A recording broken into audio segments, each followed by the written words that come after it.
本集影片由台湾周游出版社心灵角落赞助播出。心灵的避风港，心事的藏身处。本集影片由马来西亚博爱辅导中心提供场地拍摄，热爱生命，服务人群。Hello， 大家好，欢迎来到神兽多元社，我是 Alex， 欢迎来到我们神兽聊一聊的第3话节目。那本期呢，我们就会联合了台湾的心灵角落以及本地的博爱辅导中心一起联合去做一集有关社会议题的内容。那本期呢，我们就会去利用心灵角落他们所设计的小楼的最后一天这一款桌游，去宣导给大家知道有关忧郁症患者他们的心理变化，以及我们大众就是那些有需求的朋友们，他们身边的人可以提供他们怎样的一些帮助。那我们来欢迎一下博爱辅导中心的辅导员们。来自我介绍。嗨，大家好，我是邝慧婷 Karen， 我是注册辅导员，在辅导的领域里有13年的经验。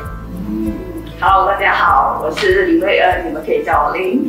我是博爱辅导中心的注册心理辅导员，然后在这个领域大概12年了。是，所以我们2位都是在博爱辅导中心里面服务的。那基本上呢，在博爱呢，它已经有38年的经验了。38年在本地，主要我们是服侍华文社区。那当然现在也扩张去有讲英语的或是讲国语的背景都有。那年龄层其实从2岁到80岁都可以来参加就是寻求帮助这样子。所以我们有不同的分配在不同的州属。所以非常感激今天我们能够有这样的机会，透过这个方式来。我也是透过跨一些领域合作，然后看看周游可以在不同的社团提供一些媒介上的帮助啦。那本次呢，我们的拍摄地点是在他们博爱辅导中心的总会，也就在 PJ 的 area。那我们就直接开始这款游戏。可以。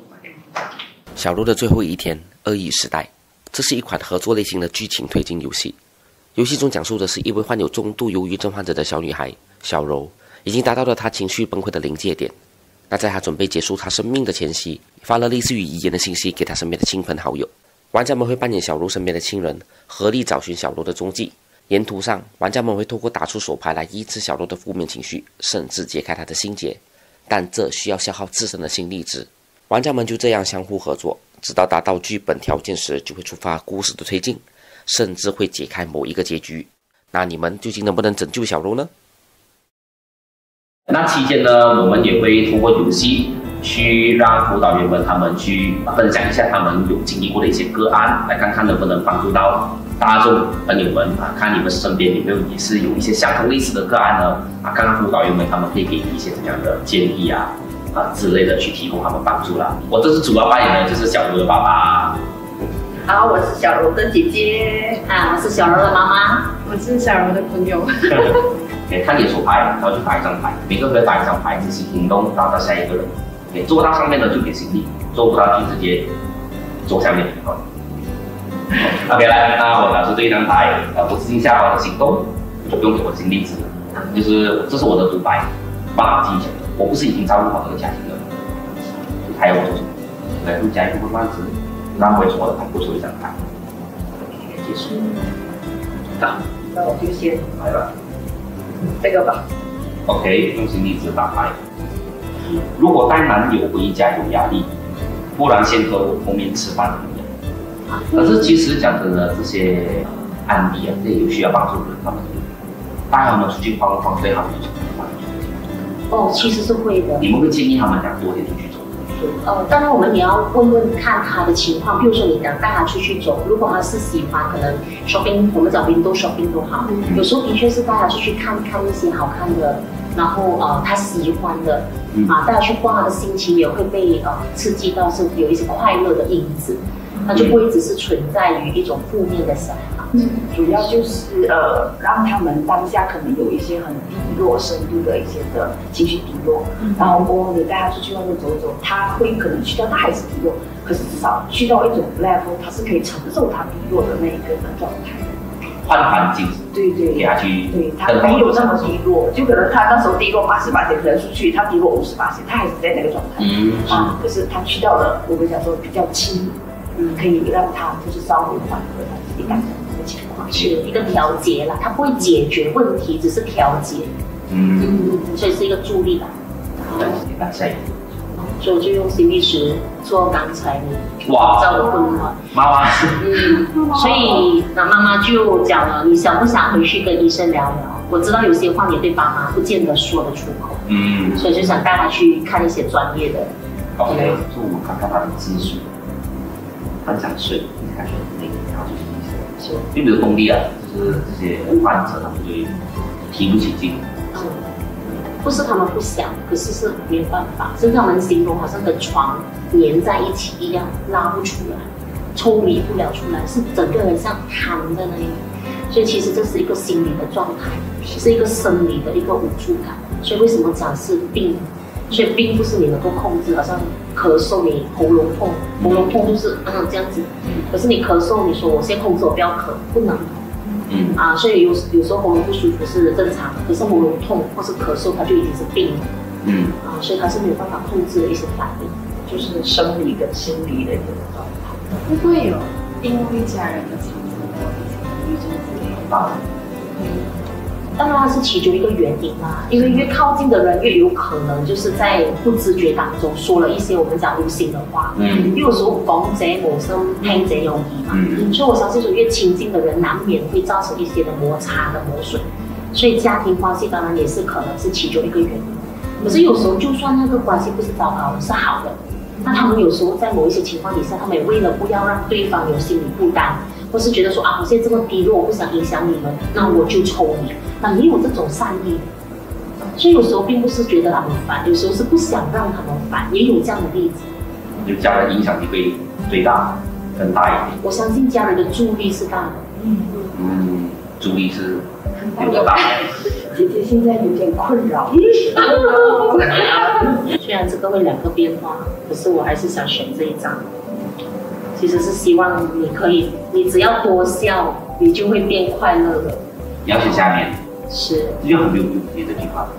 在某个点上，有些人会相信说笑是生理反应，就当我们的笑就是这样子笑的时候，我们的脑它会就是 detect 到一个的讯息，就是他在笑，所以其实就是只是单单生理上的这个笑它其实也会带来脑的一个变化的。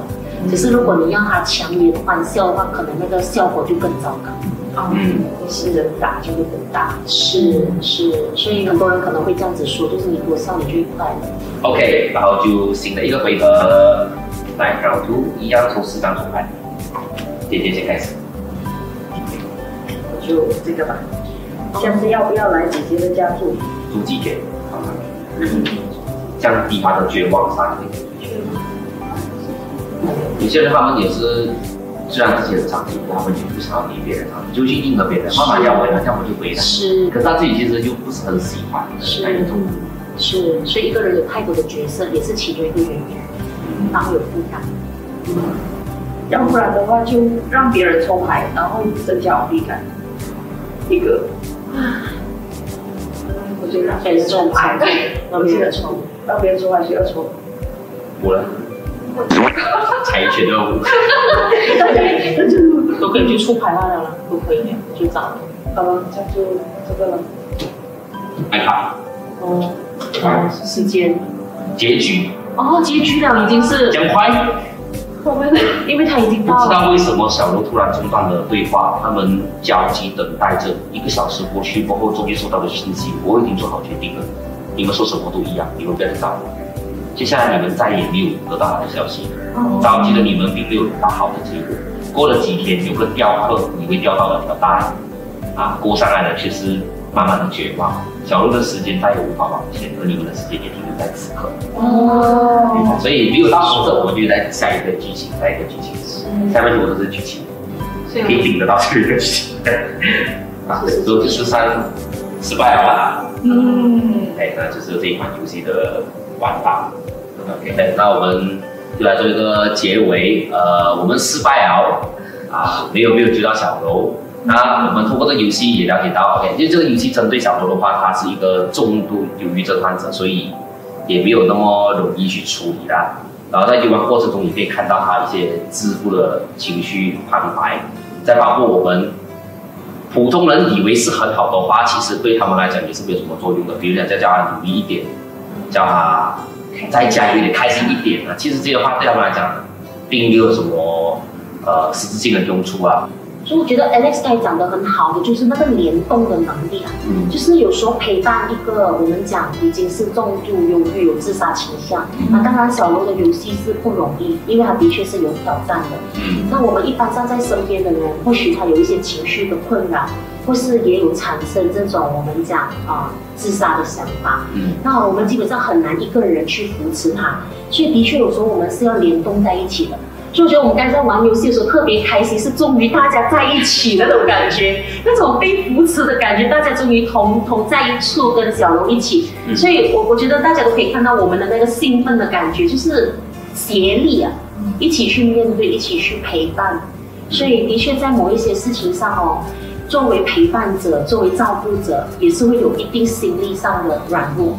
所以这款游戏设计只有2个心力值，有时候我们真的是好无助的时候，我们刚才在玩的时候就不停的说那我没有办法了，很抱歉。然后我们加出来会是怎么样的一个心情？所以有时候我们加上的时候，我们就讲说我们会有联动感。如果我加上了无力，等下接下去要加无力，它就更无力。所以我们大家都会有这种的挣扎。所以有时候我觉得说，在我们的这款游戏里面，它带动了一个想法，就是那我说话或是我回应对方的时候，那我的言行举止其实还是会带来影响力。可能我们可以去反思我们一些的讲法，反思我们一些的回应方式。我记得一开始我打那个卡的时候，爸爸的那一个角色的时候，爸爸是讲以前这样子说就最好，比较理性一点。就的确，爸爸是比较理性的角色所以他就会讲说你要不要考虑，可能我们可以怎样就是给一些的建议。可是，在那个时候我就觉得说，如果根据我的心的话，可能我打这个卡会比较舒服，然后甚至可能我觉得说有一些的理论讲微笑也是有帮助的生理有帮助。你看，我们可以为自己讲的东西有很多理性的这个解说，可是到底对小柔有帮助吗？所以我们要了解的是小柔当事人。他的心情，他的感受。如果面对一个不讲东西，所以有时候我们不是因为有时候我们担心他不讲话，我们就讲更多。其实重点不是我们讲，是对方讲。所以有时候我们可以挺安静的陪着他，去看他。可能到时候他饿了，我们可以问问他：你要吃东西吗？可能我们准备东西给他吃，然后来到时候要吃一点吗？所以是用关心的角度跟立场去陪伴。那你们有没有什么说是，就好像我们一些开始会有一些独白，就我们自己也觉得，相信很多可能安利他们身边的人，又要照顾一个人物或者可能他们自己经历会，他们也要你们开导。所以我们有一些可能一些你说现在什么可以帮助自己，让他们自己心理调整好一点，就帮助那些。会有人跟你们讲我也累，你们有没有一些方式也可以去改一下，或者让我也开心一点？你们会有提供这样的帮助？你们讲的这个是对于就是陪伴在患者他身边的人，照顾者都可以。所以其实陪伴者我们很强调的一个东西就是自己照顾这件事。所以就好像说，你有多少能力，你就做多少事情，这个东西很重要。当你在做些事情的时候，你开始感觉到你自己负荷不来，有些时候我们人长大，我们会硬撑，所以硬撑，我们是在用未来的能力，可是我们就习惯性硬撑，有可能我们成长背景很小，我们就已经习惯这种的性格。我们没有关系，我牺牲一下没有关系啦，我辛苦一点没关系啦，会是这的。那可是你付出的跟我们讲说 input 跟 output，是不是会你消耗了，有没有在让自己充电？因为这个很重要，因为我们每天重复做的那个东西都是在消耗，所以这一个是第一个，你要知道说你自己照顾自己的方式是什么。所以它这个是很日常的东西，是吧？当然，后来你发现到你自己做完所有基本的东西，那也没有办法就是恢复的好像之前一样，这个时候你就要去寻求专业。所以那有一些可能就讲说，你的生活上的资源很重要，可能是有一些的朋友或者有一些的团体或者你自己本身有一些的兴趣，它真的是能够帮助你去充电来去面对生活面对患者还是面对你自己的议题都好。所以这个是非常重要的事情。最主要还是正常生活，是，不要全部心力集中在那个忧郁症病患者身上，你有正常生活下去。是，这是非常重要的。有时候我们陪伴照顾者的时候，我们也是这样子带出这个信息，就是当照顾者在我们身边的时候，刚才 Alex 讲得很好，就是我们有时候累都好，稍微撑一下，陪伴他一下，谨慎一下我们的言语。在那个时候，不是去释放我们负能量的时候，那当陪伴的时候，我们尽我们所能，就是考虑到他需要我们付出。可是呢，并不是24小时我们在他身边，总有一些时间，好像我们讲可能他那时候跟朋友一起，朋友在 take over，那有些时候可能跟姐姐在一起，姐姐在 take over。那当他不在我们的照顾下的时候，我们要学会照顾自己，我们要学会退回来我们的生活里。所以那个时候是我们充电的时候，是我们让自己能够重新恢复我们身体，好像你讲开心的、不开心的，我们要懂得去消化跟处理。所以这个是很重要的一个界限范围所以你就有些人没有办法，就是要一直挂心，他不在你身边，你也在挂，睡着了他也在挂。这个都很怕，因为假设讲这个好像中度患者就看少一个，他突然就是怕这样子。是，所以这个就是我们在陪伴他们的时候，要给他们看到说，在你能力范围里面能够做，就是我们玩卡一样嘛，你的心力值没有了之后，你就发现说我们在做的就是在减少伤害。你看我们大家一起在讨论联动都是联动的，你要让它不要这么大的伤害。所以你看这个游戏，我相信设计者他其实把很多跟心理状况有关联的都放进来，让我们有很多的反思去想。有时候我们有心力的时候，我们尽可能发挥最大的果效。可是如果我们在没有心力的情况底下，如何不造成更大的伤害？我觉得这是我们可以去尝试、去努力的地方。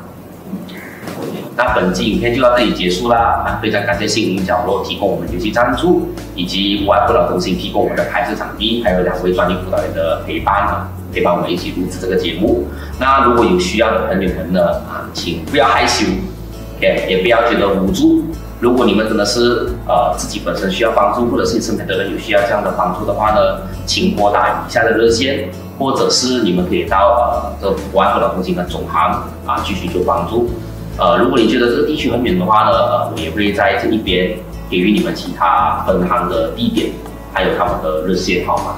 对，那如果你还是觉得想要再寻求别的社团的帮助的话呢，真的是还是那一句你们不要害羞。如果是你身边有相信的人的话，或者是你有听过更加不一样的社团的话，你想去体验都去尝试。最重要的是你接受他人的陪伴是最重要的。那本期影片就到这里结束啦，我是 Alex， 我是 Cindy， 我是 Karen， 我是 Lee， 一手作游与你畅游，我们下个影片再见啦，拜拜。拜。